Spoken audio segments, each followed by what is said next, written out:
Presenting His Royal Highness Alvin Dragonsborn, Crown Prince of the Realm, bearer of the Ruby Circlet and the Firebrand Blade, guardian of the Blackened Veil, and champion of arms to the House Eternal.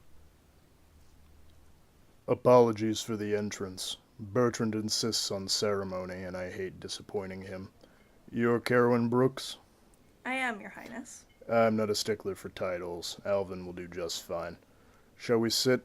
If you're digging for a tale, I would rather not loom while you do it. I've made it a habit not to ignore royal invitations, Alvin. To business, then. How may I be of service?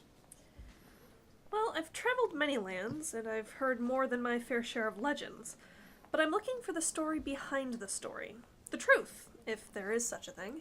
And what truth would you have of me?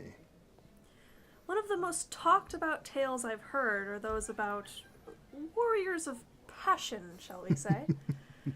It's all right. You can use the B word. Very well, then. Would you tell me what it was like when you first discovered you were a barbarian?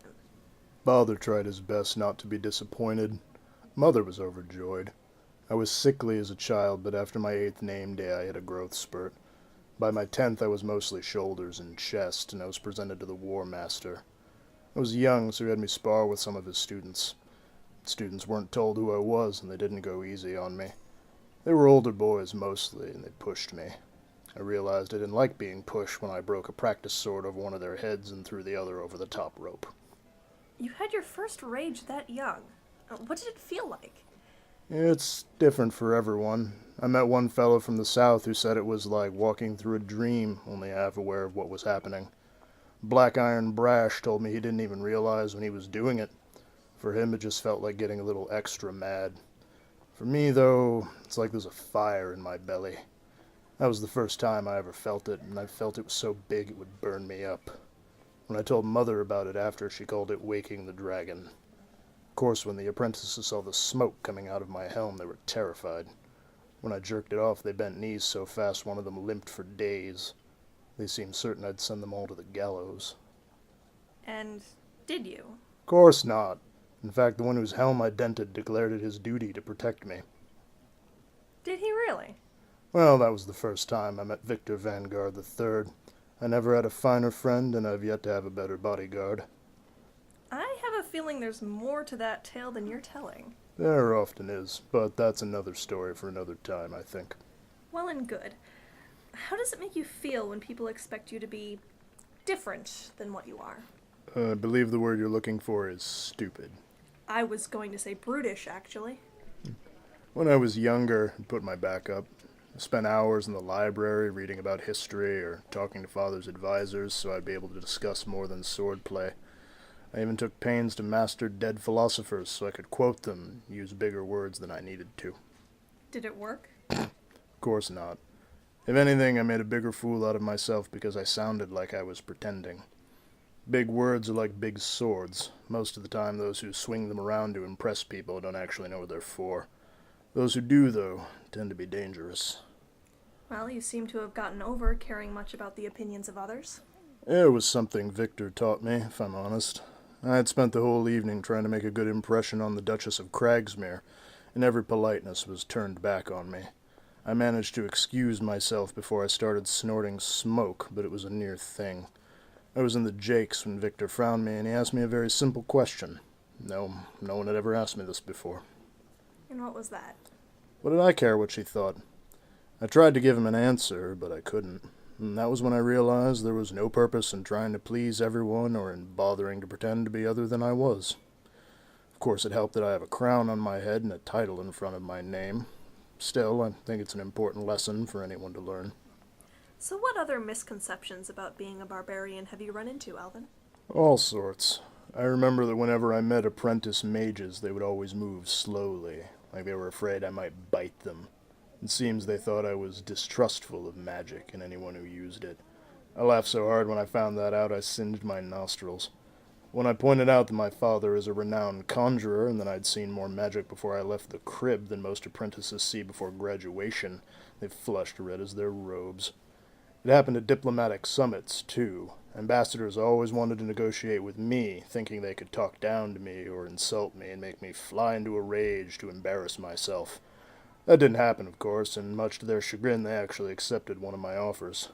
That would be the Heron's Wood Charter. The very same. Baron Childer thought that giving up the overlook on Rock's Reach in exchange for logging rights was a great victory. He had no idea there was a lost gold mine under it, and he underestimated the strategic value of its high ground.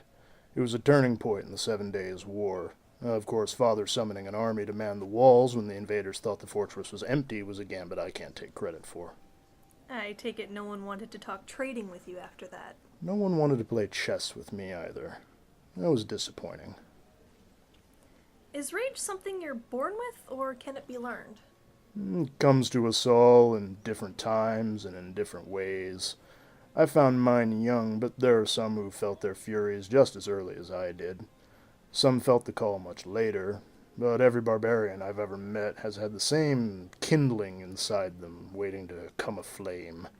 Whether that's a potential everyone has, or it's just something only a few of us possess, I don't know.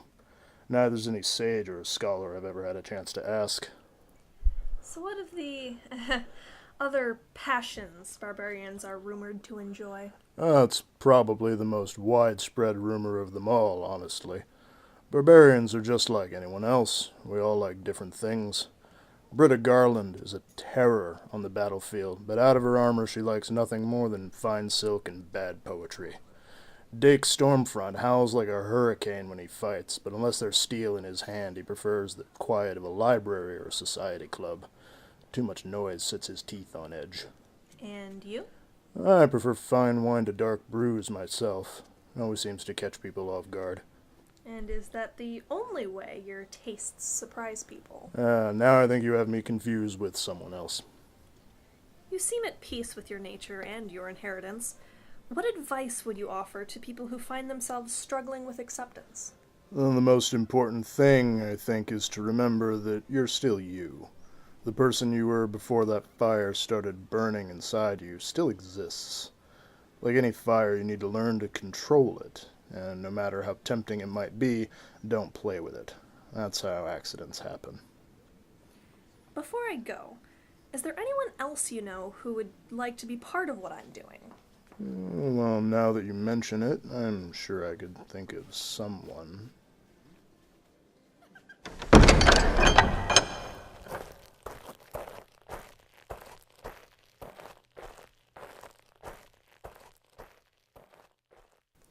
Well, that wasn't bad for a start. If you want to see how I talk to next, subscribe to the channel. If you've got suggestions about what misconceptions I should seek out, whether they're for classes, races, or something else entirely, leave them in the comments below. Who knows, my road just might wend that way.